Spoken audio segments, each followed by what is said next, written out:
Hey everybody, welcome back to another video. I'm Meanwhile at Manchester. It's been a while since we've uploaded, but it just kind of got away from us, I guess. But right now, I'm in my little shop. Everyone has their own little shop, whether it's their garage or not. But this is actually a shed that I put together, and I actually formed it into a shop. So I'm just going to give you a little tour around and show you one of the main projects that's going on right here. Our main project, or new project. I am kind of tired of getting in trouble with the cops and whatnot with riding dirt bikes and stuff in the street. So I have made a plan. This is going to be turned into a poor man's dirt bike, sort of. I actually have an 80cc Zeta 80 engine coming for here that has a couple things. It's got a reed valve, and it has a bigger carburetor. Then I have a fat belly pipe that's going to wrap around and go this way. If you don't know what I'm talking about, basically I got a motor for this bike that's going to fit in here and just make it like a dirt bike. But anyway, I got a fat belly pipe coming here, and then 36 tooth sprocket. And yeah, so basically what I have to do to make this thing ready to go is I have to fabricate a motor mount, because the mounts that come on the bike are only for like frames that are like that. And obviously this frame is way bigger. It's square and it's bigger. So what I'm thinking, U-bolts with a long piece of steel or metal or aluminum or something. U-bolts on either side, and then mount the motor down into that piece of metal.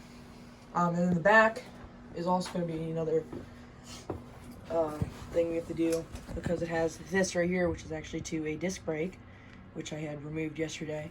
So it's only got front brakes right now. But I don't think the sprocket's going to fit around this to get into here, because the sprocket actually mounts around the spokes.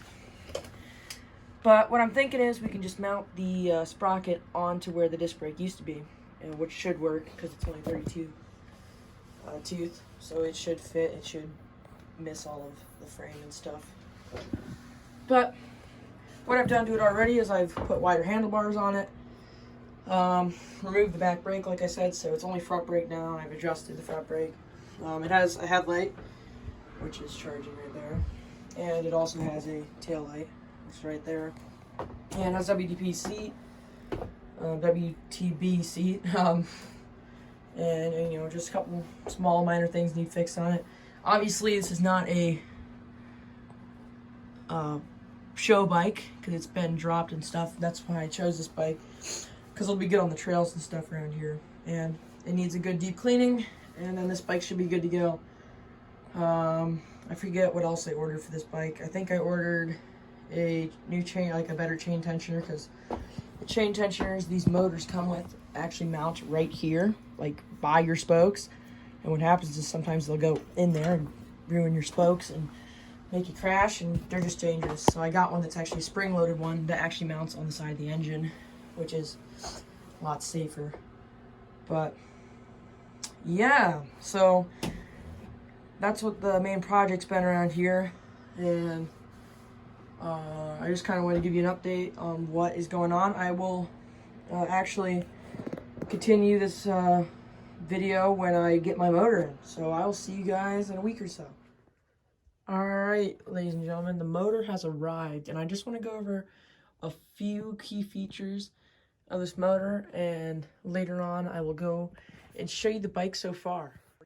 So guys, this is my Zeta 80cc engine. I'm not 100% sure, but I think they call them 4040s. I'm not really 100% sure on that, or what makes a 4040, but I just want to show you this and show off some of the specs that I do know on this motor. The motor's stock, they make about 66 cc's. They just say 80, I don't know why, maybe overbrand them, but this motor has a bunch of big upgrades on it. Bought this one from bicycleengines.com, which is a very nice website. And what it has on it is, it has a custom head there, or custom cylinder on there, so that it can fit the adapter right here, to fit a reed valve. If you don't know what a reed valve is, basically, I'm just going to make this short and simple. Air can go down into this, but it won't be able to escape back out and lose power, like some of these motors actually do lose power from that. And obviously, it's got this whole array right there. And it comes back to this carburetor, which is an OKO carburetor. High performance, obviously. And it then has a K9 air filter on the back, K9 style. And other than that, that's basically all it has on it. There's not much more to it. And, you know, you can see down in there, you see the piston. But what actually is going on here is a fat belly pipe or a expansion chamber pipe, which will actually give a lot more horsepower to this bike as I build it on. Obviously, I'm not going to show you the bike just yet because it's not the best it's been. I will show you it after I put the gas tank on and stuff. But we are having some trouble mounting this motor onto this bike because obviously I haven't found any videos of someone mounting a motor like this onto a big fat frame mountain bike because they don't fit. They have major problems fitting. The frame's probably about this wide. So obviously, you know, it's not going to fit on there, even with the universal thing. So I have my neighbor who's actually going to help me. We're going to fabricate a custom plate that's going to drill on and 1 or 2 big U-bolts that's going to hold it on like that. And in the back here, to fit it on the seat post, I actually have to work on this a bit, but it should, after jamming it in there a couple times, fit. But that's about it. I mean, this motor is together. It is ready to run. Only thing it does not have is a spark plug. So I actually am going to go run out and grab that tomorrow. So I'm hoping by tomorrow, after I get home from school, I'll be able to fire this baby up. And break it in, obviously. And I would not recommend breaking it in with a big carburetor and a big fat belly pipe. The only reason I'm doing that is because that's what I have. I have the normal pipe, and I'm just gonna break it in with what's gonna be on it for the rest of its life, basically. I am gonna use 18-to-1 ratio fuel mix, which is people, you know, or 16-to-1 mix. People complain about that, say that's a lot of oil in your gas, but these little motors actually need all that oil. So I'm going to run 1 tank of 16-to-1, and I'll call that my break-in tank. And then I'm going to run, I think it's going to be 20-to-1. Yeah, I'm going to run 20-to-1, full tank of that in it, and then I'll kind of lean it off and run it in the 24-to-1, I think is what it is, 24-to-1, 24-to-2. I'm not really sure on that. But all I know is that it is... that's what it's going to run on its whole life, 24-to-1 or whatever it is. I don't really want to go any more higher than that because that's when they don't get enough lubrication and it just ruins them. But enough talking. I'm going to go out and show you the bike. And just really pumped on this motor. It's actually more than I expected out of a motor. All right, everybody, here is the bike. There's a couple things missing. One is the chain tensioner and the CDI, and obviously the motor isn't in there. But I just wanted to give you a good look of what the bike actually looks like. And as you can see, this is how wide the frame is. And I'll show you later what an actual frame that you can actually put these motors on looks like. I already have the grips on, which look like this. I didn't go with those chrome grips. I hate those things. They look stupid. I went with full blackout grips. I have the throttle assembly on. Everything else is basically on, ready to go. Throttle cable's in, clutch cable's in. I have the 2 pipes over here, which I'll get into in a second, and, you know, just the other parts. And I don't have the sprocket on yet because I don't know if I mentioned this before, but there is a brake or a disc brake caliper thing right here, which I actually have to mount the sprocket on customly to that to kind of get that going. But this thing is actually only going to run on front brakes, which is fine. You know, I've seen worse builds that don't even have brakes. The motor does just barely fit inside this frame. It barely fits. It scrapes everywhere. and you kind of have to wedge it in there, but it does fit in there, which is good by my standards. Over here, I actually have a CDI. This is, even though it doesn't have the red cable, a high-performance CDI. It's made, I forget who it's made by, but it's actually made by a decent company. It's just not, it does not have the red cable on it, which I really don't care anyway. And, you know, I got the fuel tank all hooked up, ready to go. Got the fuel line. I don't know if you guys are wondering what style fuel tank this is, because there's multiple different styles. It's this style right here. I actually have that screwed on perfectly, and you get the fuel right here. You can select what you want. On, off. Filter is in, as you can see. And this one actually does have the way it's supposed to be facing, as you can see. And I actually have it in there the wrong way, which is whatever. I didn't mean to do that, but I have it going the wrong way. This bike is actually going to be pretty nice. It does have an upgraded clutch lever on it, as you can see. It does not have the normal with the push button in. This one has the clip right there, and then the release. Obviously, that's not hooked up to anything yet, as you can see. Everything else works perfectly good. I'm just waiting to get the motor mount ready, and then have to put the sprocket on, and we'll be home free. I have some extra parts coming. I have mirrors that are actually going to go on the handlebars. They're not end mount, they're just regular ones that'll just kind of clip on. And I have a spring-loaded tensioner that actually goes on the side of the engine by the clutch plate, or the clutch assembly. And that's about it. I have a 415 chain over there, and yeah. So real quickly, I just want to go over the differences between these two pipes. This is actually the stock pipe that comes with it. It's chrome, looks like this. It's not a bad pipe, okay? It does not have an expansion chamber, and this is an expansion chamber. So you can see that's why they call them fat belly pipes, because they got a fat belly. This does actually provide a little bit of expansion, but two strokes work. It's hard to explain, but it just doesn't have an expansion chamber. This one, however, does. And I just realized something. I don't have my gasket anymore, so I'm going to have to rob the one. I have to rob the gasket off of here, because apparently I lost that one, but that's okay. The expansion chamber on this just kind of allows pressure to go back into the engine, and that's how two-strokes run. And this will help it very well, and it matches my bike. Obviously, this chrome does not. I don't have any chrome on this bike. I kind of went for a blackout design. I think the only chrome is on the seat.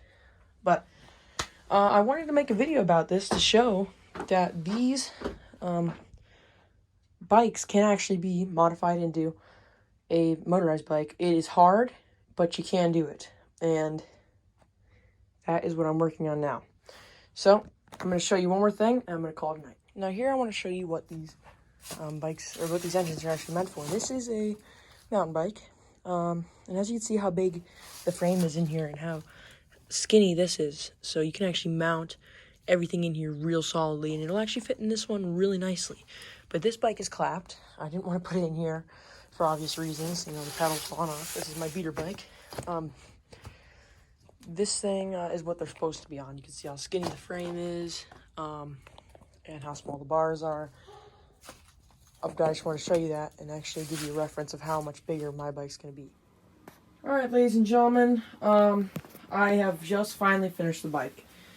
The bike has actually been finished for probably 2 or 3 days now, I believe. I've just been doing some finishing touches, seeing what actually has gone wrong with it, and I just want to go over everything, you know, that has happened. Basically, we figured out a motor mount. I'm not going to go into that because it is pretty sketchy on how it's in there, but obviously, as you can see, it's not going anywhere.